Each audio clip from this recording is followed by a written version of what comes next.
आज आपके सवाल में मैं आपको जवाब मिलेगा। वो सवाल जो आपने इस वक्त जी न्यूज से पूछा है, मुझसे पूछा है दोस्तों, कि जो आप कल से सोच रहे हैं अपने मन में कि क्या सीएए से मुसलमानों की नागरिकता छिन जाएगी, इस सवाल का जवाब मैं आज आपको इस शो के अंदर देने वाला हूं। दोस्तों, सबसे पहले सीएए पर 5 बातें आपको समझनी चाहिए।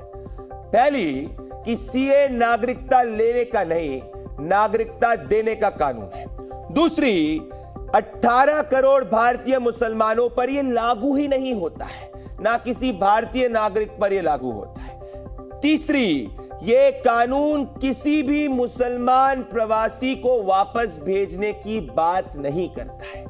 चौथी, मुसलमानों को भारत की नागरिकता मिलने पर कोई प्रतिबंध नहीं है। नागरिकता अधिनियम की धारा 6 को प्राकृतिक रूप से नागरिकता के संबंध में मुसलमानों को नागरिकता मिल सकती है। दोस्तों, सीए पर A to Z क्या आपको समझने की जरूरत है, आइए इस रिपोर्ट में देखिए।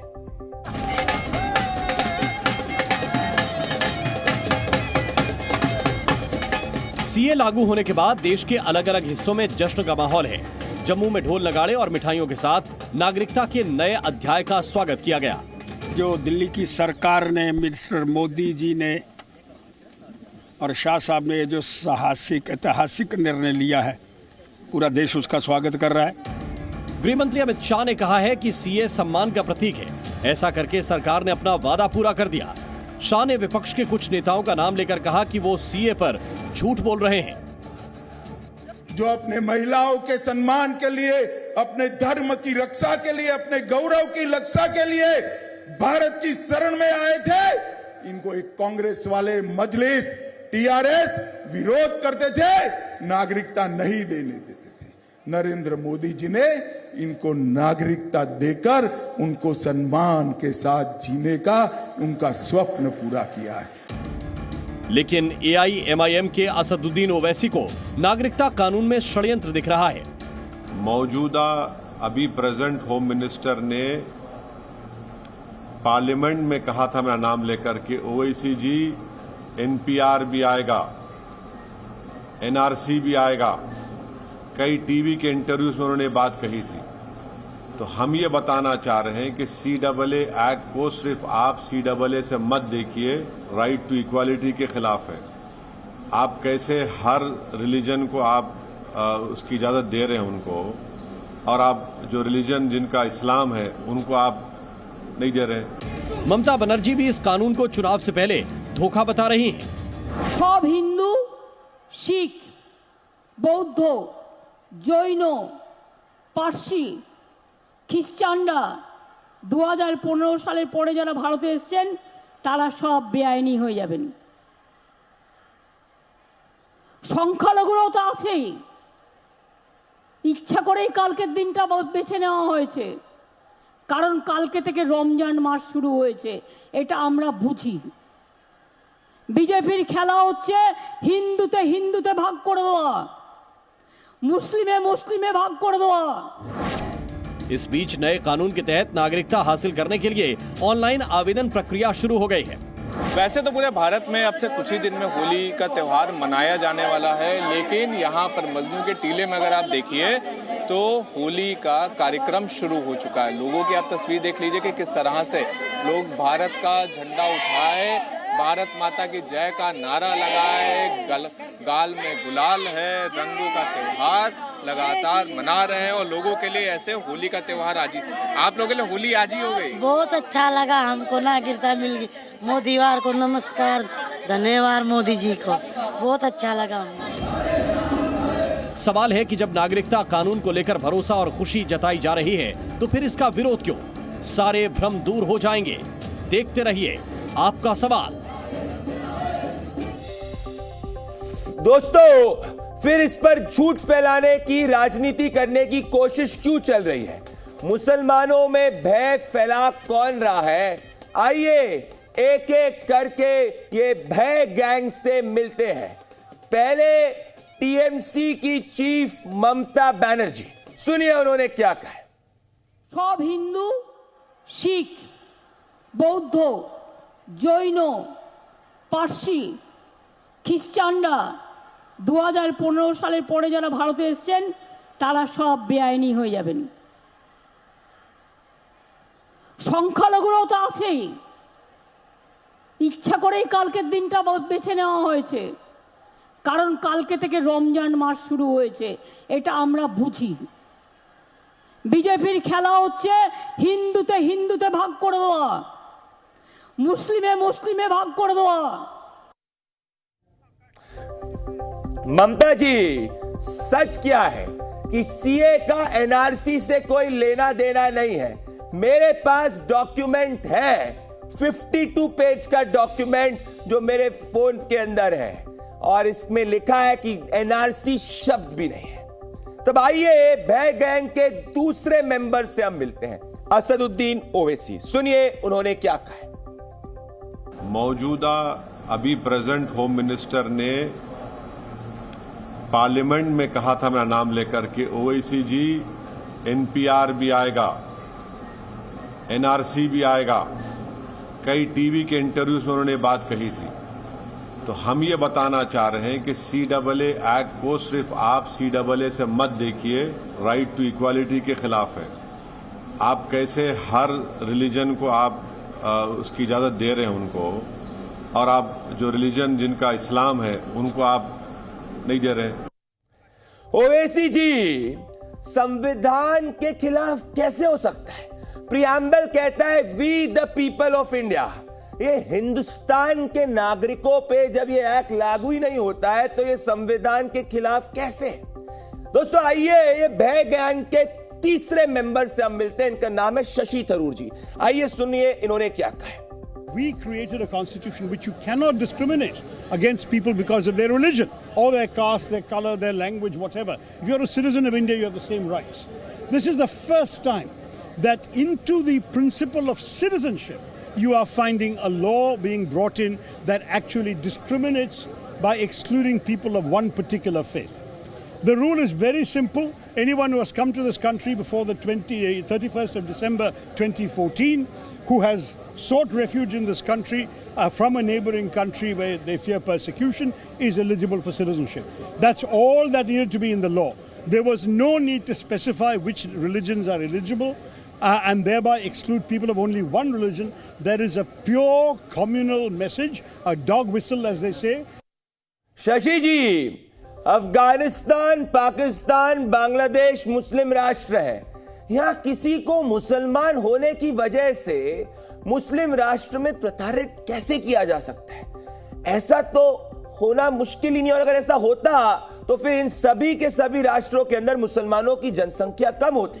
पर सत्य यह है कि इन सभी राज्यों के अंदर, इन सभी राष्ट्रों के अंदर, भले वो पाकिस्तान हो गया जहां नॉन मुस्लिम्स की आबादी 21% से कम होकर आज 2% रह गई है। तो यह भी झूठ का पर्दाफाश हो चुका है। आइए ये भय गैंग के चौथे मेंबर से मिलते हैं, इनका नाम है उमर अब्दुल्ला जी। सुनिए उन्होंने क्या कहा है। बीजेपी का हमेशा अगर निशाना रहा है तो मुसलमान रहा है। CAA में भी अगर आप देखें तो चुन के सिर्फ मुसलमानों को निशाना बनाया है। ये बीजेपी की कोई नई सियासत है नहीं, ये पहले से ही उनका रवैया रहा है। कहीं ना कहीं शायद उनको लग रहा है कि उनकी जो पोजीशन है वो कमज़ोर है और इसलिए उनको ये नए नए हथियार जो हैं वो इस्तेमाल करने पड़ रहे हैं। और इलेक्शन से पहले उन्होंने इस मुल्क के मुसलमानों को रमज़ान का तोहफा दिया और CAA को नोटिफाई किया, जिस बात को लेके हमें बड़ा अफसोस है। उमर जी, जब मुसलमानों की नागरिकता नहीं छीनी जा रही, किसी की नागरिकता नहीं छीनी जा रही, तो आप ऐसा क्यों कह रहे हैं? क्या आप इसीलिए ऐसा कह रहे हैं क्योंकि जम्मू कश्मीर के अंदर 3 सीटें जहां मुसलमान वोट निर्णायक है, आप चाह रहे हैं कि ऐसे स्टेट्समैन के तहत आप इन सभी वोट को नोटिफाई, इनको कंसोलिडेट कर सके? क्योंकि ये रहा मेरे पास वो नोटिफिकेशन। इस नोटिफिकेशन में 39 पेजेस में एक वर्ड मुसलमान नहीं लिखा है। तो मैं समझ ही नहीं पा रहा हूं कि आप ऐसा क्यों कह रहे हैं। ठीक है, अगर आप मेरी बात नहीं सुन रहे तो आइए आप भारतीय मुसलमान इस वक्त ग्राउंड पे क्या कह रहा है उसकी बात सुनिए। ऐसा है, वैसे कानून जो भी ला रहे हैं गवर्नमेंट लेके आई, हमारी मोदी सरकार जो भी लेके आए बहुत ही बढ़िया लेके आए। 3 तलाक का आया, 370 का आया, 370 कश्मीर साइड ही बहुत ही बढ़िया, जो भी डिसीजन लिया बढ़िया लिया है योगी जी ने भी और मोदी जी। और अगर मजलूमियत का पैमाना ही है और अगर हमारी भारतीय सरकार के अंदर इंसानियत का दर्द है तो फिर वो कहे कि जो लोग बर्मा से आए हैं और वो भी तो जुल्म की बुनियाद पर आए हुए हैं। कल आज की डेट में हमें इतना पता है कि मोदी जी जो भी काम कर रहे हैं वो अच्छा कर रहे हैं, सीए ला रहे हैं वो भी बढ़िया है, देश के लिए जो फायदे में हो वो काम हो, हमारा तो यही मत है। तो अब सवाल आपके मन में यह होगा कि क्या नागरिकता पहली बार विदेशियों को दी जा रही है? इस पर भी मैं डेटा देख लेता हूं। डेटा यह कहता है दोस्तों कि 2017 में 817, 2018 में 628, 2019 में 987, 2020 में 639, 2021 के अंदर 1773, मतलब कुल मिलाकर पिछले सालों के अंदर 4000 से ज्यादा को नागरिकता मिली है। तो फिर ये पहली बार ऐसा क्यों कहा जा रहा है कि ऐसा हो रहा है? अब आप ये पूछेंगे, सवाल पूछेंगे कि भाई क्या मुसलमानों को भी भारत नागरिकता दे चुका है? तो सुनिए डेटा क्या कहता है। 2014 के बाद से प्रधानमंत्री नरेंद्र मोदी जी के शासन में 600 से ज्यादा मुसलमानों को नागरिकता दी जा चुकी है। ये मैं नहीं कह रहा, ये होम मिनिस्टर अमित शाह ने 2019 में ये जानकारी दी थी। अब दोस्तों आप ये कहेंगे कि भाई सेक्युलरिज्म के ये खिलाफ है। अब हम देखते हैं कि भाई बाकी सेक्युलर देश के अंदर क्या स्थिति है। स्लोवाकिया एक सेक्युलर देश है, 200 क्रिश्चियन रेफ्यूजीज को यहां पे शरण दी गई है। पोलैंड ये एक अगेन सेक्युलर देश है जहां पे सीरिया में प्रताड़ित क्रिश्चियन रेफ्यूजीज को पनाह दी गई है। स्पेन ने तो 15 सदी में जो प्रताड़ित जूस के डिसेंडेंट्स हैं उनको नागरिकता देने के लिए 2015 के अंदर एक कानून पास किया था।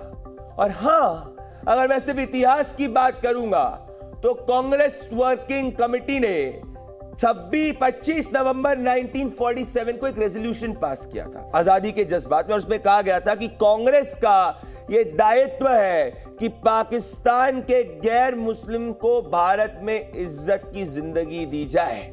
इनफैक्ट गुलजारी लाल नंदा ने 1964 में कहा था, गृह मंत्री रहते हुए, कि भारत को पाकिस्तान में अल्पसंख्यक हिंदुओं की मदद करनी चाहिए। और हां, किसी को भी ये डॉक्यूमेंट के हिसाब से नागरिकता नहीं मिल रही है दोस्तों। नागरिकता मिलना इतना आसान भी नहीं है। नागरिकता के लिए पाकिस्तान, अफगानिस्तान जैसे मुल्कों का पासपोर्ट जरूरी है, रेजिडेंशियल सर्टिफिकेट जरूरी है, परमिट जरूरी है, बर्थ सर्टिफिकेट जरूरी है, स्कूल सर्टिफिकेट जरूरी है, आईडी कार्ड जरूरी है, लैंड टेनेंसी जरूरी है, लाइसेंस जरूरी है। ऐसे तमाम डॉक्यूमेंट्स हैं जो डॉक्यूमेंट जरूरी हैं।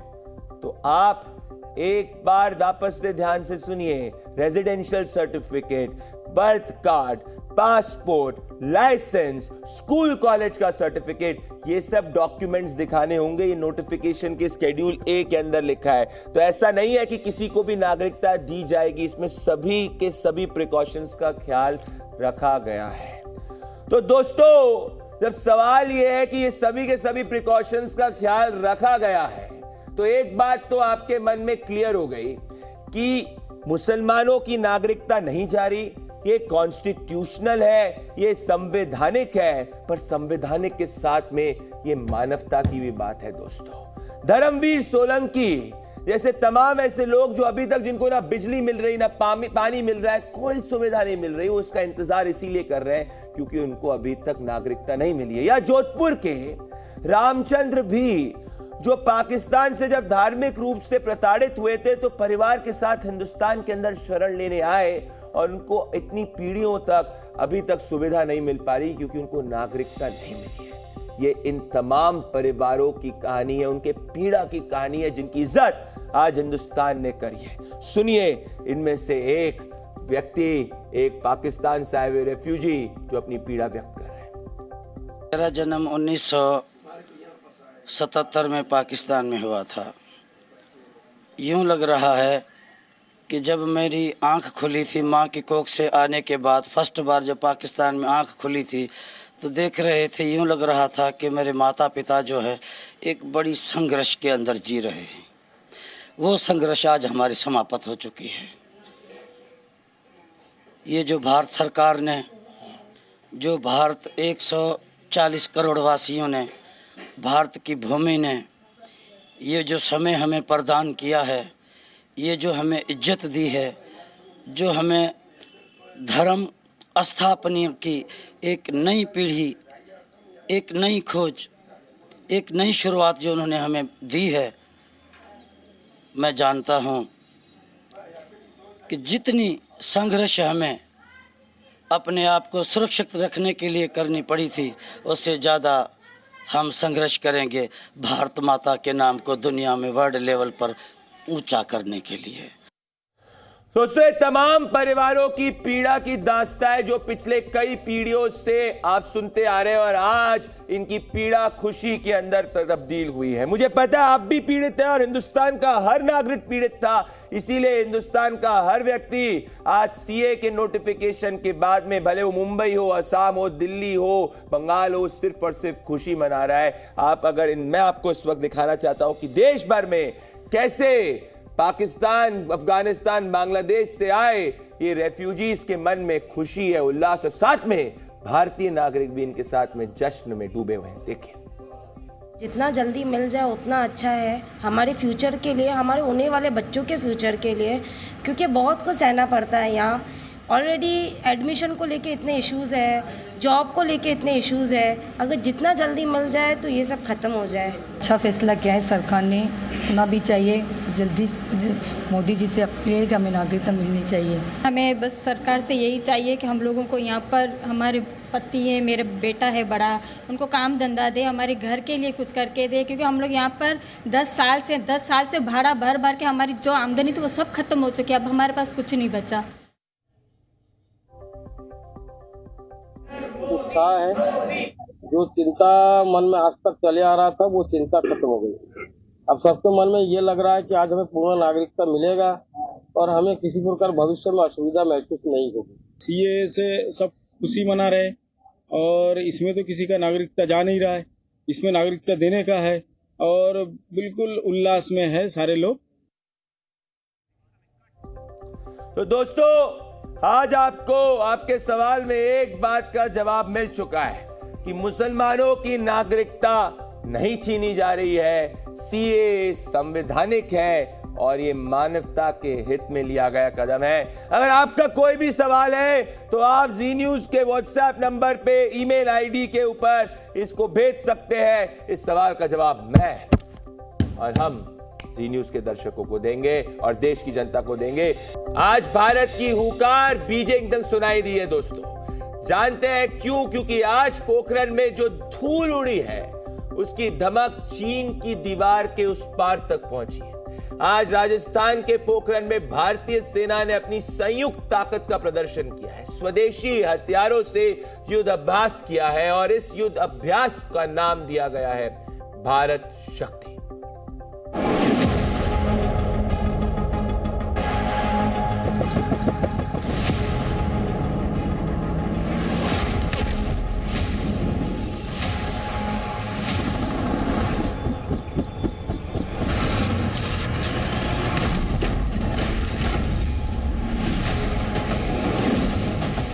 धरती पर कोले बरस रहे हैं।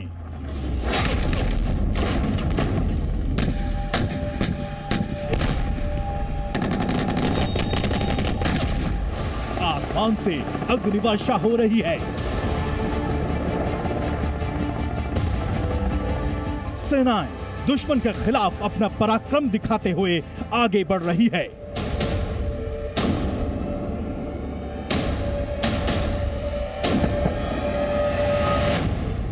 राजस्थान के पोखरण में भारतीय सेना ने ऐसा धमाकेदार प्रदर्शन किया जिससे इस्लामाबाद और बीजिंग थर्रा गए। भारत के स्वदेशी हथियारों ने अपनी मारक क्षमता और ताकत का प्रधानमंत्री नरेंद्र मोदी के सामने शानदार प्रदर्शन किया। जल, थल और वायुसेना के इस साझा युद्धाभ्यास को भारत शक्ति नाम दिया गया था। युद्ध अभ्यास का मूल वाक्य था स्वदेशीकरण से सशक्तिकरण। अपने मूल वाक्य के मुताबिक ही सेना के तीनों अंगों ने स्वदेशी हथियारों से पराक्रम दिखाया है। सेना ने स्वदेशी multi barrel rocket launcher Pinaka की ताकत का परिचय प्रधानमंत्री से करवाया। एक साल 6 मिसाइल लॉन्चर से कई रॉकेट लॉन्च हुए। सभी रॉकेट आसमान से दुश्मन के ठिकानों की ओर बढ़ चले और अपने लक्ष्य पर पहुंचकर दुश्मन के ठिकानों को नष्ट कर दिया। पिनाका स्वदेशी मल्टी बैरल रॉकेट लॉन्चर है और ये सेना के सबसे बड़े हथियारों में से एक है।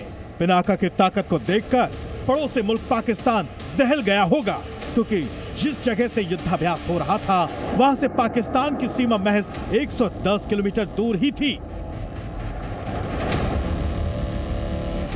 भारत शक्ति युद्धाभ्यास में स्वदेशी फाइटर जेट तेजस ने जब उड़ान भरी तो पोखरण के आसमान में भयंकर गर्जना हुई। प्रधानमंत्री नरेंद्र मोदी भी तेजस को अपनी दूरबीन से निहार रहे थे।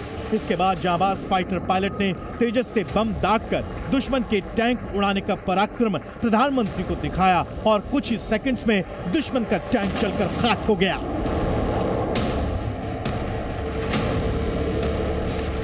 राजस्थान की बंजर धरती से धनुष तोप ने जमकर गोले दागे। ये स्वदेशी हथियार भी भारतीय सेना की बड़ी ताकत में से एक हैं। धनुष तोप ने दुश्मन के हथियार डिपो और फ्यूल डिपो को उड़ाने का प्रदर्शन किया। युद्धाभ्यास में स्वदेशी मल्टी यूटिलिटी हेलीकॉप्टर्स ध्रुव ने अपने शौर्य का प्रदर्शन किया।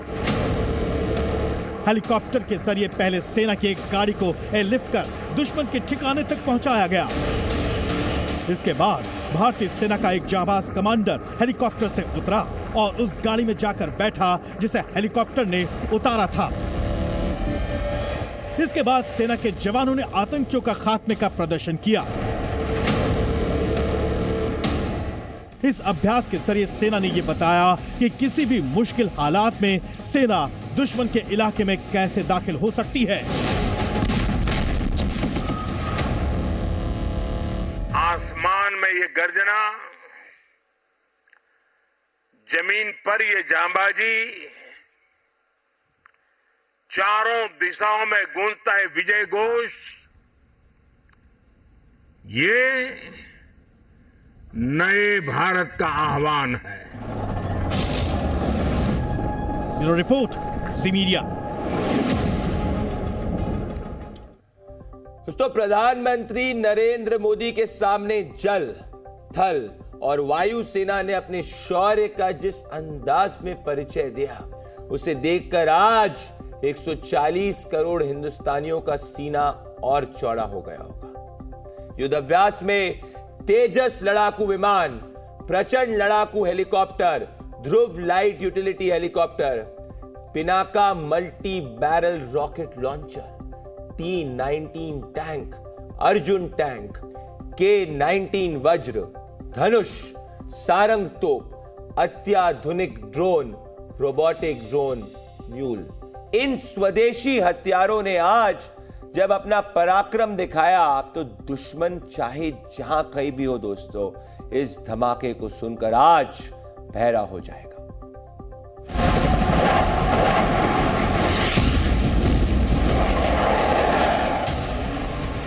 भारतीय सेना का ये प्रदर्शन दुश्मनों की आंखें खोलने और उनके दिल में भारतीय सेना का खौफ भरने के लिए काफी था।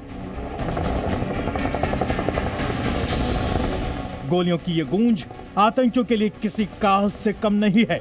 गोलियों की ये बौछार कर रहे हैं BMP-2 टैंक पर लगी गन। एक साथ आधा दर्जन BMP-2 टैंक दुश्मन के ठिकानों पर गोलाबारी करते हुए आगे बढ़ रहे हैं ताकि दुश्मन सैनिकों का सीना छलनी कर सकें और उनके इरादों को नाकाम कर सकें। भारतीय सेना की ताकत को आंख पाना दुश्मन के बस की बात नहीं। अब तो भारत हाईटेक युद्ध में भी किसी से पीछे नहीं है। पोखरण के आकाश में एक साथ कई ड्रोन नजर आने लगे। प्रधानमंत्री नरेंद्र मोदी भी उन ड्रोन्स को दूरबीन से देख रहे थे। कुछ ही देर में ये ड्रोन दुश्मन के ठिकानों पर बम वर्षा करने लगे। एक दो नहीं बल्कि 100 ड्रोन के जरिए बम बरसाने का युद्ध अभ्यास भारतीय सेना ने किया।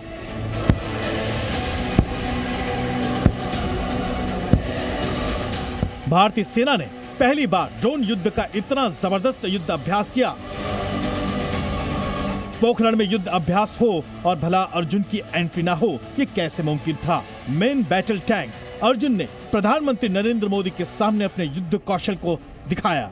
रेगिस्तान में धूल के गुबार के बीच ये टैंक गुजरे और दुश्मन के दिल हिलने लगे।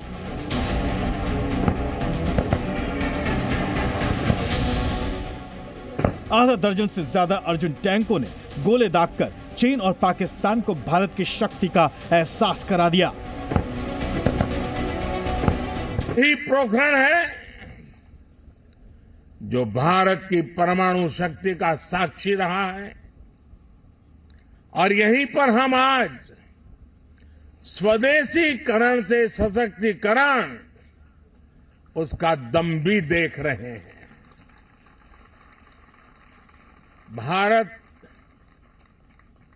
आज पूरा देश भारत शक्ति का ये उत्सव शौर्य की भूमि राजस्थान में हो रहा है, लेकिन इसकी गूंज सिर्फ भारत में ही नहीं पूरी दुनिया में सुनाई दे रही है।